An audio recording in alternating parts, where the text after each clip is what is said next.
The winter of 1874 wasn't just cold, it was a punishment. Snow came down from a flat grey sky and buried the world.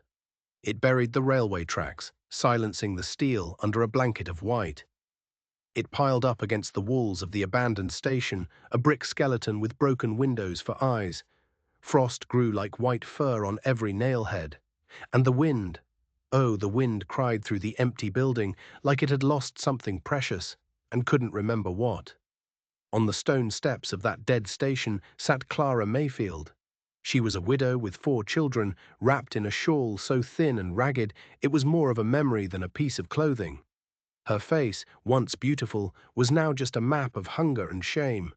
Her little girl, Lyra, pressed her face into her mother's arm, her eyes too big for her thin face. 6-year-old Jonah, bless his heart, tried to make a wall of his own body to shield his younger sister Ruthie and baby Sam from the wind, but he was trembling so hard he looked like he might fall apart. Ruthie just whimpered, a tiny, hopeless sound. Sam had cried until he had no voice left, and now he was just a silent, cold weight in Clara's arms. Clara sang to them, soft, broken lullabies about sunshine and warm milk. Her voice was a dry crackle in the air. It had been 4 days. 4 days since they'd had anything more than a few crumbs they found in the corner of a discarded bread bag. The snow offered no food, and the people of the town, they offered even less. They'd walk by, bundled in wool and fur, and they'd just turn their heads. As if looking away made the problem disappear. As if Clara and her children were just ghosts you could choose not to see. But she remembered a time before she was a ghost. She remembered the day she became one. Her late husband's brother, Silas Burke, had stood in the doorway of her home, the Mayfield Ranch, her home. His hand was planted on the doorframe like he was claiming it, which it turned out he was. "There's no room for strays here," he'd said, his voice like gravel. "You and your brats, your bad luck. My brother's gone, and you're just draining the life out of this place. I won't have it." He didn't ask her to leave. He dragged her. Her arm caught on a rusted nail on the porch railing, and the skin split open. She felt the hot sting of it, even through the biting cold. He didn't even look back. The door slammed shut, a sound so final it echoed in her soul. She remembered the faces of the townspeople watching from their windows. Some had pity in their eyes, but it vanished quick. Others looked satisfied, their whispers following her down the road. A burden, shameless, better off gone. So she had walked, her children trailing behind her, her pride a hard, painful knot in her stomach. She walked until there was nowhere left to go but the abandoned station where the trains never came. And now the days had melted into one long grey nightmare of cold. The wound on her arm throbbed under her sleeve. It was sticky and hot. At night, she'd press her shawl against it, praying the bleeding would stop, praying it wouldn't fester. But when her children looked at her, she smiled. It was a cracked, brittle thing, that smile, a shield made of glass. She told them stories of summer picnics and fields of sweetgrass, trying to feed them with memories. But her own body knew the truth. They were starving. They were fading. On the 4th day, the sky got even darker. The wind picked up, howling like a wolf. Clara pulled her children tighter, her own breath making a cloud in the air. A few more townspeople hurried past, their collars pulled up high, their eyes fixed on the ground ahead of them. She heard a scrap of their conversation. Still there. No shame at all. The words were like tiny icicles stabbing into her. The shame was so much colder than the snow, and that's when she saw him. He was just a shape at first, trudging through the deepening snow. A man named Josh Callahan. He was built like the mountains he lived in, solid and weathered. His coat was old, patched more than once. He carried a heavy sack of firewood on his back, and his boots were caked with snow and mud. His eyes were the color of a winter sky, and they held a kind of weary quietness. He was a widower, had been for nearly 10 years, and grief had carved lines into his face that the wind couldn't erase. At first, he just walked right past. The crunch of his boots was the only sound besides the wind. Clara didn't even look up. What was the point? But then the crunching stopped. He had slowed. Then turned, his gaze landed on the pathetic bundle on the steps. On the tattered shawl, the hollow eyes of the children, the mother who looked like she was already gone. He just stood there for a long moment, studying them. It wasn't pity on his face, it was something else, something she couldn't read. Clara finally lifted her head, her pride and her desperation at war inside her. She wanted to scream at him to go away, to not look at her like this. But her eyes, they betrayed her, they begged. Josh set his sack of wood down with a soft thud in the snow. He reached into his coat, moving slowly like he was approaching a frightened animal. He pulled out a small loaf of bread, wrapped in a clean cloth. He crouched down, his breath misting from his beard, and he held it out. "No charity," Clara whispered, but her voice broke on the words. It was too late anyway. Jonah's little hand had already escaped her grasp, reaching, trembling, driven by a hunger that knew no pride. Josh didn't say a word, he just placed the bread into the boy's hand, his eyes never leaving Clara's, and in his gaze there was no judgment. There was just a quiet understanding. He knew this kind of pain, he knew what it was to be invisible. The tears came then, hot tears that froze on her cheeks. She tried to stop them, tried to be strong, but she couldn't. The bread was already being torn apart by small shaking hands. Leah gave a piece to Ruthie. Jonah put the softest part in baby Sam's mouth. Clara held the crumbs in her palm for a long time before she finally, brought them to her own lips. The snow was falling harder now, thick and fast. Josh stood up, his face a shadow in the falling twilight. He waited a moment, then he did something that shocked her. He held out his rough, calloused hand. "Come," was all he said. Clara just stared at it. That hand. To take it meant admitting defeat. It meant accepting the charity she had just refused. It meant proving the whispers right. But then she looked at her children, at the crumbs on their lips, at the faint spark of life the bread had given them. And she felt the angry throb of the wound on her arm, a wound that was slowly killing her. Her own hand trembled as she reached out and placed it in his. Josh picked up his sack of wood and led them away from the station. The snow was a blizzard now, biting at their faces, but he walked with a steady stride, cutting a path through the storm as if he'd done it 1,000 times. Clara carried Sam, who was a dead weight against her shoulder. Josh, without being asked, lifted Ruthie onto his own broad shoulders. Jonah and Leah grabbed onto the back of his coat, their tiny footprints quickly swallowed by the snow. It felt like they walked for hours. Just when Clara thought she couldn't take another step, she saw it. A light. A small cabin tucked into the edge of the foothills, a thin curl of smoke rising from its chimney. It wasn't much, just a little shack made of rough timber, the roof patched with tin. But to Clara in that moment, it looked like a castle. It looked like salvation. Inside it smelled of wood smoke and something savory, like beans boiling on the stove. Josh went straight to the fireplace and stoked the embers until a fire roared to life, painting the walls gold. He laid out thick wool blankets on the floor near the hearth and poured steaming broth into tin cups. The children drank it down like they were dying of thirst, which they were. Color bloomed in their pale cheeks. Clara sank onto one of the blankets, her body so weak she felt like she might melt into the floor. The warmth was so intense, it was almost painful. She closed her eyes, just for a second.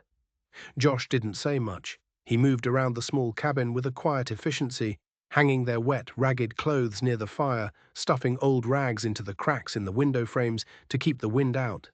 He saw her wince as she moved her injured arm. A moment later, a basin of hot water appeared by her side. She looked up at him, startled, but he had already turned his back, pretending to be busy with the fire. It was as if he knew she couldn't bear to be fussed over. With their bellies full for the first time in days, the children fell into a deep sleep, huddled together on the blankets. Clara watched them, her heart a tight knot in her chest. She looked over at the man who had saved them. Josh was sitting at a small table, his back to her. He was carving a piece of wood with a small, sharp knife, the strokes slow and methodical. The firelight danced on the blade, casting long shadows across his weathered face. For the first time since Silas had thrown her out, Clara felt a tiny bit of the weight lift from her chest. Just enough to let her take a real breath. She didn't speak. Words felt too fragile for this moment. Instead, she just let the warmth of the cabin seep into her bones, let the quiet between them settle. It wasn't an awkward silence, it was a comfortable one. Outside, the storm raged on, But inside, a woman who had been cast out by the world had found a small, glowing ember of kindness. And as Clara finally let her eyes drift shut, she felt something stir inside her. It wasn't hope, not yet, but it was the memory of hope. And as she fell into a deep, exhausted sleep, she saw him again in her mind's eye. Josh, sitting at the table. But this time she noticed something else. Before he had started carving, he had pulled a small tattered photograph from his pocket. He had stared at it for a long, long time. Then he had looked over at her, asleep by the fire, with an expression she couldn't begin to understand. In the days that followed, the blizzard softened into a gentle, whispering snowfall. The world outside was hushed and white. Inside Josh Callahan's cabin, the fire was a constant, steady heartbeat. Clara learned to tend it, coaxing life from the embers. She was coaxing life back into her children, too. The cabin started to smell like home, wood smoke, simmering beans, and the clean, sharp scent of pine that Josh brought in on his boots. Her wound began to heal. Josh cleaned and dressed it with a quiet focus, using a salve made of herbs that he kept in a small wooden box. He never mentioned her initial refusal of help. He never made her feel like a burden. She tried to show her gratitude in small ways. She folded the blankets perfectly each morning. She swept the rough-hewn floorboards until they were clean. She mended one of Josh's shirts with thread she'd unraveled from the hem of her own dress. Her pride was still a wild thing inside her, fighting her every step of the way. One morning, she took the axe from its place by the door. Her hands trembled on the worn handle. She tried to split a log, but her arms were too weak. The axe just bounced off the wood. She was about to give up in frustration when Josh came up behind her. He didn't say a word. He didn't scold her. He just put his large, warm hands over hers on the handle of the axe. He guided her swing, and this time the log split clean in two. She could feel the strength of him, the steadiness, and for the first time since her husband died, she didn't feel small and helpless. The children were transforming. The pinched, haunted look was gone from their eyes.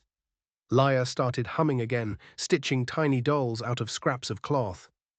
Jonah became Josh's little shadow, following him everywhere, peppering him with questions about how to set a snare, how to read animal tracks in the snow. Even little Ruthie found a purpose, solemnly carrying in small pieces of kindling for the fire. Baby Sam, now steady on his feet, would giggle as he tried to catch snowflakes on his tongue. Clara watched them, and her heart felt like it was breaking and healing all at the same time. She was so grateful, but every laugh was a painful reminder of how close she had come to losing them all. But the world outside the cabin hadn't forgotten about her. The town's gossip was a poison that seeped even into this quiet corner of the woods. She felt it when she had to go to the mercantile for flour and salt. The moment she walked in, a hush fell over the store. Women who had been chatting stopped mid-sentence.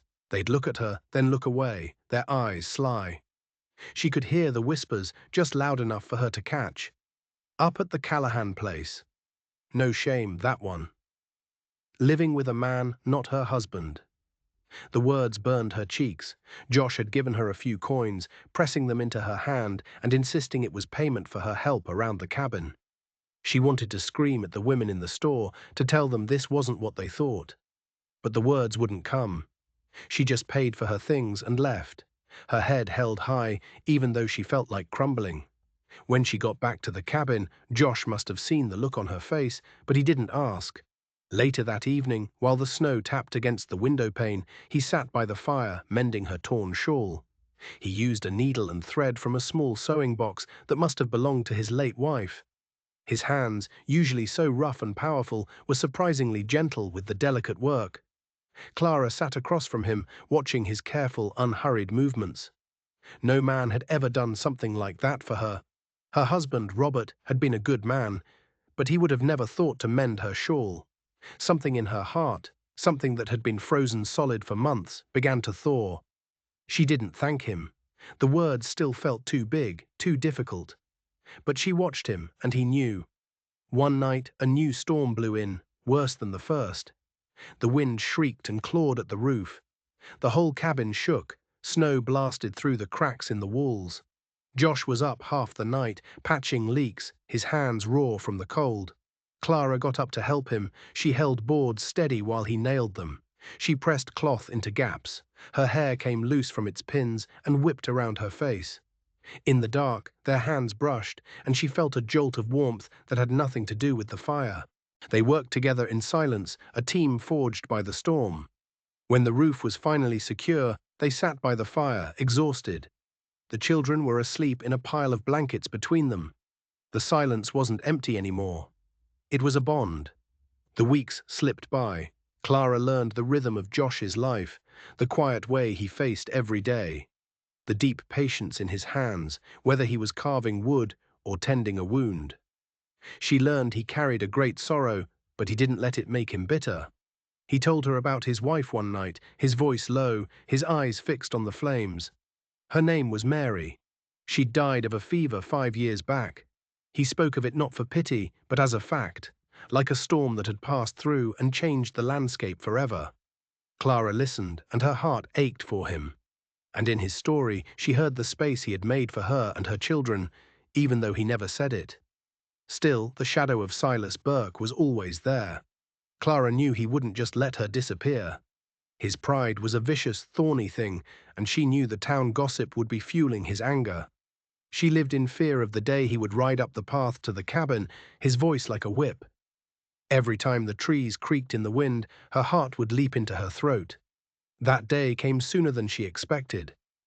It was a sharp, cold morning, the air so brittle it felt like it could shatter. The sound of hoofbeats cut through the silence. Clara froze, a bowl of oatmeal halfway to the table. Josh heard it too.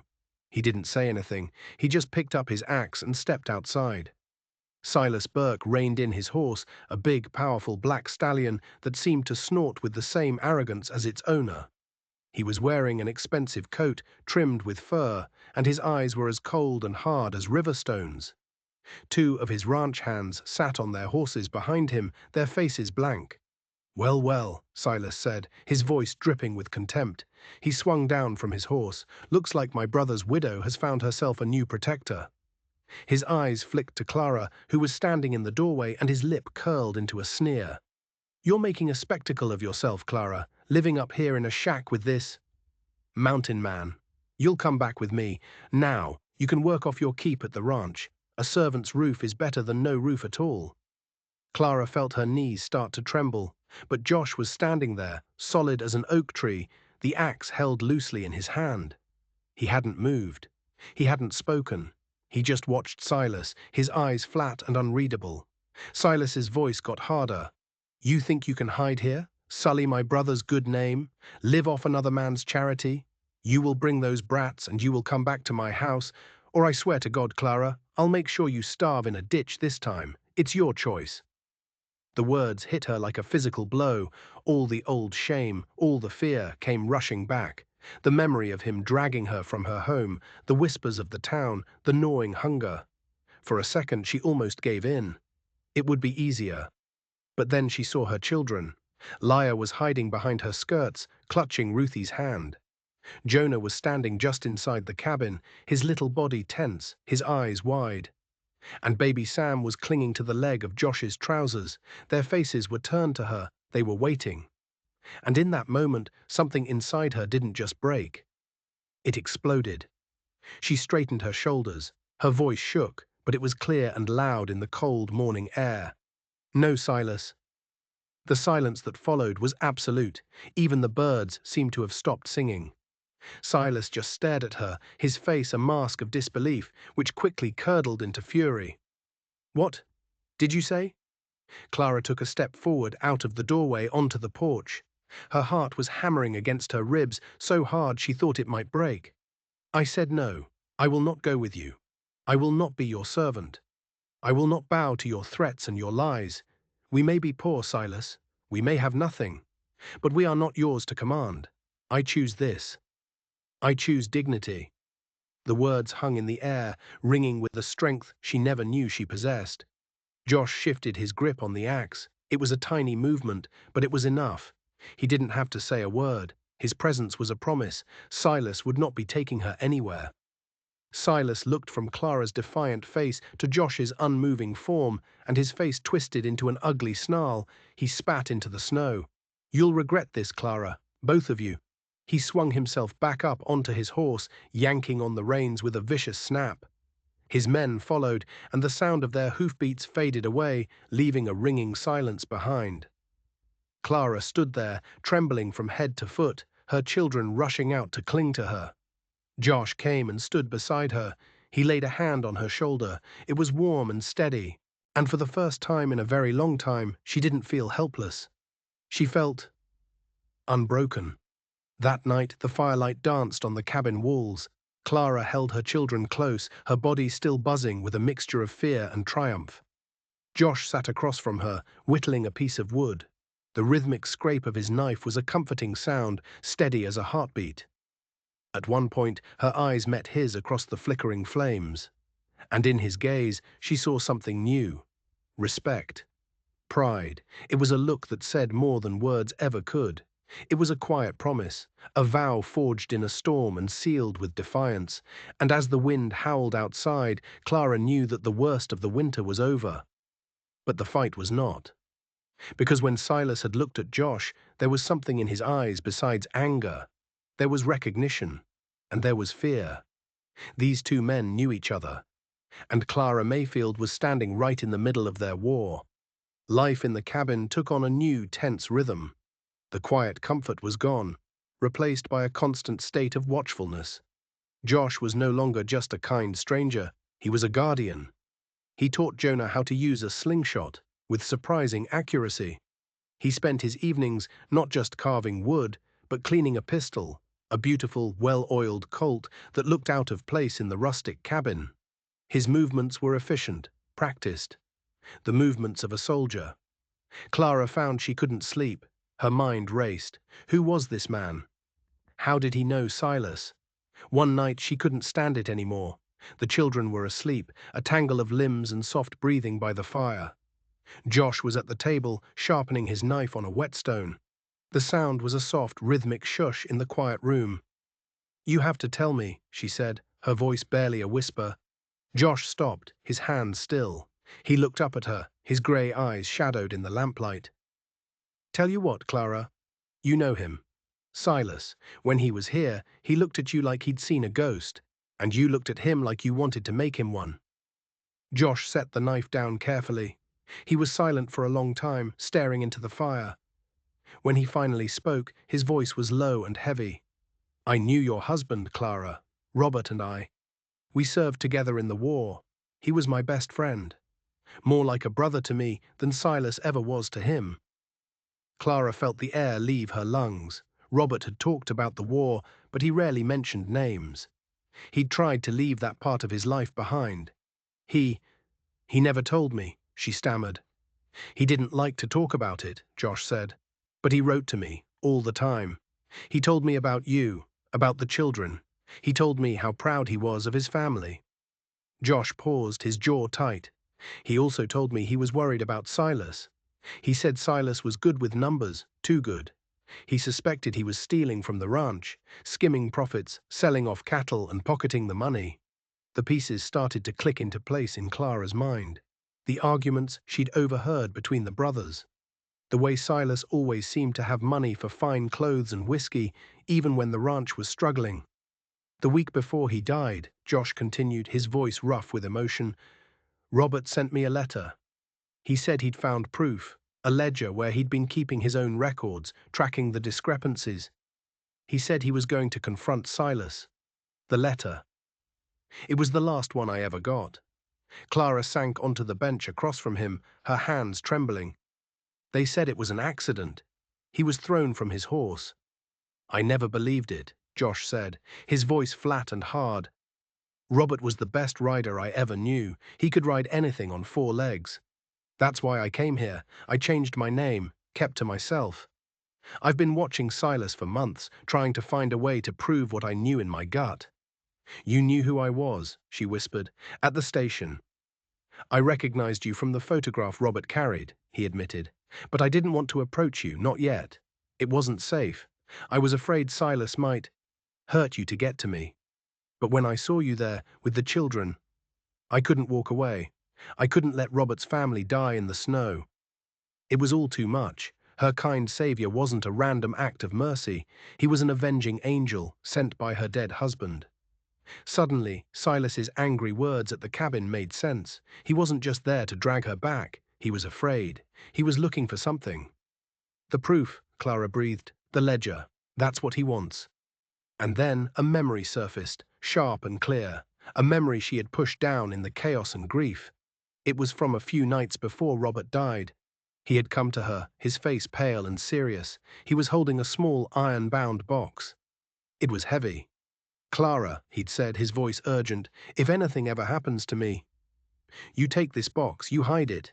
Don't tell anyone, especially not Silas. One day a man might come looking for it. You'll know him when he asks you about the stars." "The stars?" she'd asked, confused. "Just a code," Robert had said, managing a weak smile. "Something between old friends. He'll understand what it means." Clara looked at Josh, her eyes wide with dawning realization. "The stars," she said, her voice shaking. "He told me to give a box to a man who understands the stars." Josh's head snapped up. His weary eyes were suddenly sharp, intense. "What box, Clara? Where is it?" I hid it," she said, her mind racing back to that terrible day when Silas threw her out. In the panic, in the rush to gather her children, she had acted on pure instinct. "It's still there, at the ranch, hidden under a loose floorboard in Robert's study." They looked at each other across the small firelit cabin. The truth was out. The battle lines were drawn. Silas hadn't just stolen her home. He had stolen her husband's life. And now they had to get the proof. They had to go back. The cabin, once a sanctuary, now felt like a war room. The plan they devised was dangerous, reckless even, but it was their only chance. They couldn't go to the town sheriff. Silas Burke owned half the town, and the sheriff was deep in his pocket. They had to do this themselves. They had to get that box. They needed to know when the ranch would be empty. Clara remembered the whispers in the mercantile, the way the women avoided her gaze. But there was one person who hadn't looked away with contempt. An old woman named Martha Gable. Her husband had lost his farm to Silas years ago in a crooked land deal. Mrs. Gable had looked at Clara with something that wasn't pity, but a kind of fierce, shared anger. She was their way in. The next day, Clara went back to town, her heart pounding with every step. She found Mrs. Gable behind the mercantile, feeding stray cats. Clara told her everything. The old woman listened, her wrinkled face grim, her eyes sharp and intelligent. When Clara was finished, Mrs. Gable just nodded. "Silas Burke is a snake," she said, her voice thin but strong as wire. "He and all his men are heading to the cattle auction in Miller's Creek in 2 days' time. They'll be gone all day and most of the night. That's your window." 2 days. It felt like a lifetime and no time at all. Josh spent the time preparing. He checked his pistol, counted his cartridges. He walked the perimeter of the cabin again and again, his eyes scanning the trees. The children knew something was happening. The air was thick with unspoken tension. Clara explained it to them in simple terms. "We have to go back to our house to get something important. Something that belonged to your father. It will help us make the bad man go away." Jonah, his face serious, puffed out his small chest. "I can help," he said. "I'm fast." Leah nodded. "I can be quiet." They were so brave it broke her heart. Mrs. Gable had agreed to watch the children. The plan was for Clara and Josh to ride to the ranch under the cover of darkness, get the box, and be back before dawn. The night of the auction arrived, cold and clear, with a sliver of moon hanging in a sky full of sharp, glittering stars. It felt like a sign. They left the children with Mrs. Gable, who hugged Clara tight. "Be careful," the old woman whispered. "That man is poison." The ride to the ranch was silent and tense. The familiar landscape looked alien in the moonlight. Every shadow seemed to hold a threat. When they finally saw the house, it was dark and imposing against the night sky. No lamps burned in the windows, just a big black silhouette. "He's gone," Clara whispered, relief washing over her. "It's empty." They tethered their horses in a grove of trees and crept toward the house. Josh moved with a silent grace that still surprised her. They reached the back porch, the same porch she'd been thrown from months ago. Josh tested the kitchen door, locked. He pulled a thin piece of metal from his pocket and worked the lock. After a few tense seconds, there was a soft click. The door swung open into the darkness. The house was cold and smelled stale. It didn't feel like her home anymore. It felt like a tomb. They moved through the familiar rooms like ghosts, their boots silent on the wooden floors. They reached Robert's study. The big oak desk was still there, the leather chair. But the room felt different, tainted by Silas's presence. "Here," Clara whispered, her voice trembling. She knelt and ran her hands over the floorboards near the fireplace. Her fingers found the slight give of the loose board. Using Josh's knife, she pried it up. And there it was, the iron-bound box. It was smaller than she remembered, but just as heavy. She lifted it out, her hands shaking. They had it. They were turning to leave when they heard it. A floorboard creaking in the hallway upstairs. They froze. Josh drew his pistol, his body instantly alert, shielding Clara behind him. They weren't alone. A heavy footstep sounded on the stairs. Then another. A large shape appeared in the doorway of the study, blocking their only exit. It was one of Silas's ranch hands, a big, brutal man named Cletus. He held a lantern in one hand and a shotgun in the other. "Looks like the boss was right," Cletus drawled, a nasty grin spreading across his face. "He said you'd come sniffing around sooner or later." It was a trap. The auction was a lie. Silas had never left. A second figure appeared behind Cletus. It was Silas. He wasn't smiling. His face was a mask of cold fury. "I knew you were too smart to just disappear, Callahan," Silas said, his eyes fixed on Josh, "and I knew she'd eventually lead you right to what I've been looking for." He stepped into the room, his gaze landing on the iron box in Clara's hands. "Give it to me, Clara." "It's over, Silas," Josh said, his voice dangerously calm. His pistol was steady, aimed right at Silas's chest. "It's been over for a long time." Silas just laughed, a short, ugly sound. "You think so? I have 2 men outside, and Cletus here has a shotgun. You have 1 pistol. The math isn't in your favor." Cletus raised the shotgun, the twin barrels looking like 2 dark, empty eyes. Clara's heart hammered against her ribs. They were trapped. She looked from the gun to Silas's smug face, to the box in her hands. This box held the truth. It held justice for Robert. She would not let Silas have it. Thinking fast, she did the only thing she could. She hurled the heavy iron box with all her might, not at Silas, but at the lantern in Cletus's hand. The box hit its mark with a sickening crunch of breaking glass and metal. The lantern shattered, spilling burning oil across the dry wooden floorboards. Flames erupted instantly, climbing up the curtains with a hungry roar. Cletus yelled in surprise and pain, dropping the shotgun as he tried to beat out the flames that had caught on his sleeve. In that split second of chaos, Josh moved. He wasn't aiming to kill. He was aiming to end this.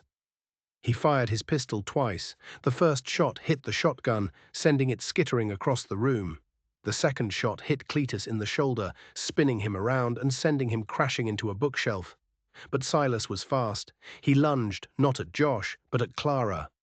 He grabbed her, pulling her in front of him as a shield, his arm wrapped around her throat like a band of steel.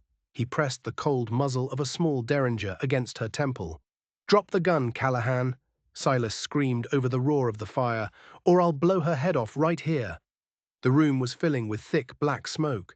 The fire was spreading, consuming the room where she had spent so many happy hours with Robert. Josh stood frozen, his pistol still raised, his face a torment of indecision. He couldn't shoot, he couldn't risk hitting her. "I'll kill her," Silas shrieked, his voice high with panic and rage. "I swear I will." Clara struggled, but his grip was too strong. She could barely breathe. Through the smoke, she saw Josh's eyes. They were filled with a desperate, helpless anger. She saw the ranch burning, her home turning to ash. She saw Silas winning, getting away with everything. And a cold, clear certainty settled in her heart. She would not be his victim. She would not be his shield. With a surge of adrenaline, she stomped down, hard, on Silas's instep with the heel of her boot. He grunted in pain, his grip loosening for just a fraction of a second. It was all she needed. She threw her head back, smashing it into his face. There was a crack of bone and a howl of agony. His grip broke. She threw herself to the side, tumbling onto the floor as Josh fired. The shot was deafening in the enclosed space. Silas staggered back, a look of shocked surprise on his face. A dark stain was spreading across his chest. He looked down at it, then back at Josh. He opened his mouth to say something, but only a gurgle came out. Then he fell, crashing onto the burning floor. The room was an inferno. "We have to go," Josh yelled, grabbing her arm. He scooped up the iron box from the floor where it had landed. The metal was already hot to the touch. They scrambled out of the study, choking on the smoke. The whole house was going up in flames. They could hear the other ranch hands shouting outside, confused by the fire and the gunshots. They burst out the back door and ran for the trees, not daring to look back at the pillar of fire that had once been the Mayfield Ranch.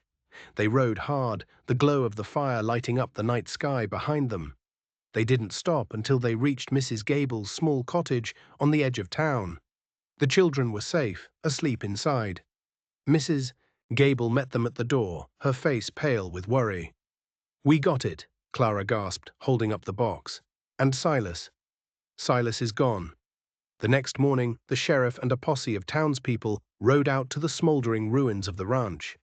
They found the bodies of Silas and his man Cletus in the ashes.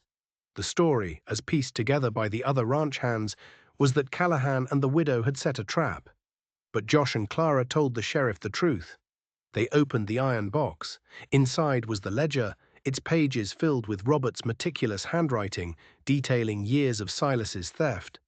And tucked inside the back cover was a letter. It was written by Robert, addressed to the sheriff. It detailed his suspicions, his fears, and his intention to confront his brother. It was a dead man's testimony. It proved everything. The town was stunned. The whispers that had followed Clara for months died out, replaced by murmurs of shock and respect. She wasn't a shameless widow. She was a hero who had fought to reclaim her husband's honor. The ranch was gone, burned to the ground. But the land was still hers, and the insurance money which Silas had tried to claim now belonged to her and the children. It was enough to rebuild. Weeks turned into months. A new house began to rise from the ashes of the old one, built with the help of neighbors who were now eager to offer their support. The winter snows melted, revealing a green and hopeful spring. Clara was no longer the frightened, broken woman who had huddled on the station steps. She was the mistress of the Mayfield Ranch, strong and determined, her children happy and safe by her side. Josh stayed. He helped her manage the rebuilding, his quiet strength a constant comfort. He had fulfilled his promise to his friend. His war was over. He was free to go. One evening, as they sat on the porch of the half-finished house, watching the sun set over the plains, Clara turned to him. "You could leave, you know," she said softly. "You don't owe us anything more." Josh looked at her, his grey eyes soft in the fading light. He looked at the house they were building together.